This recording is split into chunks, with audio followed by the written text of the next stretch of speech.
आज हम बात करने वाले हैं एमसीयू के अंदर जो हमें टोनी स्टार्क यानी कि आयरन मैन की पूरी कहानी दिखाई गई है। आयरन मैन 1 से लेकर एवेंजर्स एंड गेम तक उस पूरी कहानी को आज हम यहाँ पर जानेंगे। तो चलिए शुरू करते हैं। सबसे पहले टोनी स्टार्क की नॉर्मल लाइफ के बारे में बात करें तो उसका जो जन्म हुआ था वो 29 मई 1970 को न्यूयॉर्क में हुआ था। उसके पिता का नाम हावर्ड स्टार्क था और माता थी मारिया स्टार्क। टोनी जब 21 साल का था तभी उसके माता पिता यानी कि हावर्ड स्टार्क और मारिया स्टार्क मारे गए थे। बाद में हमें पता चलता है कि उन्हें किसी और ने नहीं बल्कि विंटर सोल्जर ने मारा था। उसके पिता की मौत के बाद टोनी स्टार्क को स्टार्क इंडस्ट्री का सीईओ बना दिया गया था। उसके बाद हम उसकी कहानी शुरू होते हुए देखते हैं। आयरन मैन की जो कहानी है वो होती है आयरन मैन की पहली फिल्म से, जहां पर टोनी स्टार्क अपने दोस्त लेफ्टिनेंट जेम्स रोड के साथ में अफगानिस्तान के एक क्षेत्र में जेरिको मिसाइल की टेस्टिंग के लिए जाता है। लेकिन वहां से वापस आते समय उसके ऊपर एक आतंकवादी समूह 10 रिंग्स हमला कर देता है, जिसके बाद वो वहां पर घायल हो जाता है और 10 रिंग्स उसे बंदी बना लेता है। उसके बाद हम देखते हैं कि उसकी छाती के अंदर बहुत से कांच चले गए हैं, जिसके कारण उसकी मरने तक की संभावना है।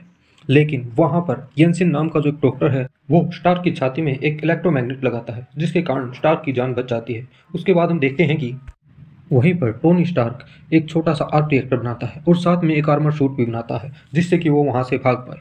लेकिन वहां पर भागने की कोशिश में जो येंसिन है वो मारा जाता है। वो टोनी स्टार्क की जान बचाने के लिए अपनी जान दे देता है। उसके बाद टोनी वहां पर रखे हुए अपने सभी हथियारों को जला देता है और वहां से उड़ जाता है।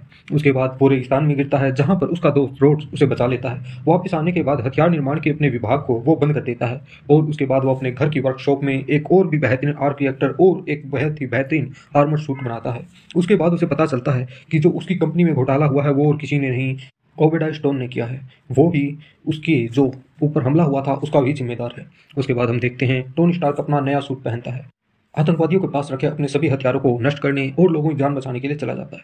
उसके बाद हम देखते हैं कि ओबेडाइन आर्क रिएक्टर लेने के लिए टोनी स्टार्क के पास आता है और नई तकनीक का उपयोग करके उसको पैरालाइज कर देता है और उसका आर्क रिएक्टर ले जाता है और उसके बाद वो अपना खुद का एक नया सूट बनाता है। हम देखते हैं कि टोनी स्टार्क अपने पुराने आर्क रिएक्टर के पास जाता है, पुराना सूट पहनकर वो ओबेडाई स्टोन से लड़ने के लिए आ जाता है, जहां पर वो उसे हरा देता है और लास्ट में एक प्रेस कॉन्फ्रेंस के अंदर वो सबके सामने कहता है कि मैं ही आयरन मैन हूँ। फिर हमें एमसीयू टाइमलाइन के हिसाब से 6 महीने बाद का सीन दिखाया जाता है, जहां पर आयरन मैन बहुत फेमस हो गया है और अब वो केवल शांति के लिए आयरन मैन सूट का यूज करता है। लेकिन गवर्नमेंट उसके ऊपर सूट का डिजाइन देने के लिए प्रेशर देती है। वो अपने पिता के सपने स्टार एक्सपो को फिर से शुरू करता है। उसके बाद पता चलता है कि उसके आर्क रिएक्टर में यूज होने वाले प्लेडियम के कारण उसका शरीर अंदर से जहरीला हो रहा है और वो मरने की कगार पर आ गया है। अपनी हेल्थ को खराब होता देखकर पेपर पोर्ट्स को वो स्टार्क इंडस्ट्री का सीईओ बना देता है। फिर हम टोनी स्टार्क को एक रेस में जाते हुए देख सकते हैं, जहां पर इवान वैंको उस पर हमला करता है और अपने छोटे आर्क रिएक्टर और बिजली से उसके सूट को बहुत ज़्यादा घायल कर देता है। लेकिन टोनी स्टार्क अपना मार्क 5 आर्मर पहनकर उसको हरा देता है और उसके आर्क रिएक्टर को तोड़ देता है। उसके बाद हम स्टार्क को उसकी बर्थडे की पार्टी में देखते हैं, जहां पर स्टार्क बहुत ही नशे में है और अपने मार्क 6 को पहनकर बहुत ही ज़्यादा अनकंट्रोल हो गया है। उसके बाद हम रोडी को वहां आकर उसे रोकने की कोशिश करते हुए देखते हैं। वो उसका मार्क 2 प्रोटोटाइप को पहन लेता है और उसके बाद उन दोनों के बीच में फाइट होती है, जहाँ फाइट के बाद में रोडी मार्क 2 को यूएस आर्मी के लिए ले जाता है। उसके बाद टोनी एक मैसेज को डिस्कोड करता है जो कि उसके पिता के द्वारा दिया गया था। वो एक नए एलिमेंट की खोज करता है, जिससे कि जो उसके अंदर जो प्लेडियम के कारण जहर हो रहा था वो ठीक हो जाता है। उसके बाद टोनी स्टार्क एक्सपो में जाता है, जहाँ पर रोडी पहले से मार्क 2 के अपडेटेड वर्जन के साथ है और साथ में वेंको के द्वारा बनाए गए अपग्रेडेड आर्मर ड्रोन्स भी वहाँ पर है। उसके बाद हमें बहुत ही बेहतरीन फाइट देखने को मिलती है, जहाँ पर एक तरफ तो टोनी स्टार्क रोडी है और दूसरी तरफ वेंको के ड्रोन्स और खुद वेंको है। उस फाइट में आयरन मैन और रोडी मिलकर वेंको को हरा देते हैं और इसी फिल्म के आखिर में हम टोनी को और पेपर को एक रिलेशनशिप के अंदर भी देख सकते हैं। फिर उसके बाद में आयरन मैन का अपीयरेंस अवेंजर्स मूवी जो कि 2012 में आई थी उसमें देखने को मिलता है, जहां पर एस्गार्डियन लोकी टेस्टैक्ट को अपने काबू में कर लेता है और शील्ड से चुरा लेता है। उसके बाद फ्यूरी अवेंजर्स इनिशिएटिव को शुरू कर देता है और एजेंट फिल कॉप्शन टोनी स्टार्क के पास डॉक्टर एरिक सिल्वी की रिसर्च जो कि उन्होंने टेचरैक्ट पे की थी उसकी इन्फॉर्मेशन टोनी स्टार्क को देता है। उसके बाद टोनी स्टार्क उस इन्फॉर्मेशन को रीड करता है और उसके बाद हमें वो लोकी और कैप्टन अमेरिका की लड़ाई के बीच में आते हुए दिखाई देता है, जहां पर वो लोकी को हरा देता है और लोकी सरेंडर कर देता है। जब टोनी स्टार्क को कैप्टन अमेरिका लोकी को शील्ड के हवाले करने जा रहे होते हैं, तभी थोर उन पर हमला कर देता है और लोकी को दूर ले जाता है, जहां पर हम आयरन मैन को थोर के साथ फाइट करते हुए देख सकते हैं। उसके बाद कैप्टन अमेरिका वहां आते हैं और तीनों आराम से फिर बात करने के लिए राजी हो जाते हैं। उसके बाद वो सभी हमें शील्ड के हेलीकॉप्टर पर दिखाई देते हैं। उसके बाद हमें दिखाई देता है कि जो होकाई लोकी के कंट्रोल में था वो हेलीकॉप्टर पर हमला कर देता है और वहाँ से लोकी को छुड़ा ले जाता है। उसके बाद आयरन मैन और दूसरे साथी वहाँ पर बहुत ही बुरी तरह से हारते हैं। उसके बाद हम देखते हैं अवेंजर्स और लोकी के बीच में बहुत ही बेहतरीन फाइट होती है, जहाँ पर आयरन मैन लोकी को हरा देता है। और उसके बाद हम देखते हैं लोकी को खत्म करने के लिए सरकार की तरफ से एक परमाणु मिसाइल शहर पर छोड़ दी गई है, जिसे कि आयरन मैन अपने आर्मर की सहायता से अंतरिक्ष में छोड़ आता है। मिसाइल अंतरिक्ष में जाकर चित्तौरी सेना की मदरशिप को डिस्ट्रॉय कर देता है और वो सभी कमज़ोर पड़ जाते हैं। उसके बाद टोनी हमें ऊपर से गिरता हुआ दिखाई देता है, जहाँ उसके सूट की पावर खत्म हो चुकी है और वो जैसे ही गिरने वाला होता है तब हल्क उसे बचा लेता है। उसके बाद हम देखते हैं कि अवेंजर्स और आयरन मैन लोकी को थोर के हवाले कर देते हैं।